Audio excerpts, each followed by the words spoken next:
నమస్తే NH media news కి స్వాగతం.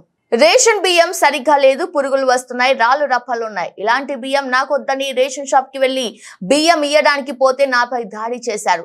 నిజామాబాద్ జిల్లా బోధన్ నియోజకవర్గం సాలూర గ్రామంలో రేషన్ షాప్ లోకి వెళ్లి రేషన్ తీసుకుంటే ఆ బియ్యంలో రాళ్ళు పురుగులు వచ్చాయని పేర్కొంది. ఇలాంటి బియ్యం నాకొద్దని మళ్ళీ రేషన్ షాప్ కి వెళ్లి ఇయ్యడానికి పోతే అక్కడున్న డీలర్ తో పాటు ఆయన అనుచరుడు తనపై ఇష్టానుసారంగా దౌర్జన్యం చేసి దాడి చేయడం జరిగిందని, ఓ మహిళని చూడకుండా దాడి చేయడం ఏమిటని మహిళ రోధిస్తూ తన గోడును మీడియాకు వెల్లడించింది. ఈ సందర్భంగా వారిపై పోలీస్ స్టేషన్ లో ఫిర్యాదు చేసినట్లు తెలిపింది. నాకు వద్దని నేను కోటకాడికి తీసుకెళ్ళినన్న ఇట్లా ఉన్నాయని అందరికి సన్నం ఇచ్చిన నాకు వచ్చే 12 కిలోలు నువ్వే ఉంచుకో బాపు అనేది పోసేసి వచ్చినన్న బియ్యం. అయితే ఎందుకోసమే లంజా అని చొవ్వ తీసుకొని బియ్యం చొవ్వ తీసుకొని నాకు నైటీ పట్టి నైటీ చిరిగిపోయింది. లంజా షినాలి ముండా ఇక తిట్టాలని మాటలు తిడుతున్నాడు అన్న బూతు మాటలు.